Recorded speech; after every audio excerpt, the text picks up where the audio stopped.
Hello mga ka-Reels, so may tanong si Ma'am Strelia Das, paano ma-monetizer? Okay, so at first, pwede ka magkaroon ng ads on Reels. Walang qualification yan, pero invite ka ni Meta, okay? Na qualified ka ng ganito, mag-notify sa'yo yan, right?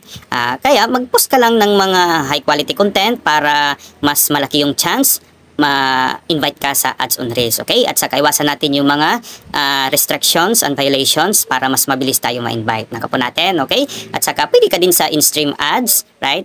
Pero kailangan lang ng 5,000 followers, 60,000 minutes viewed, okay? At saka kailangan meron kang maraming nanood na mga videos mo, okay? So marami pa habang tumatagal ka dito sa Reels, marami kang matututunan, makaka-explore ka. At saka ano yung mga tips, anong mga technique, okay? Paano ma-monetize, paano maraming manood, paano maraming mga maging followers, okay? So kaya continuous learning lang tayo dito, okay? Minsan may mga challenges pero kapit lang tayo, okay? So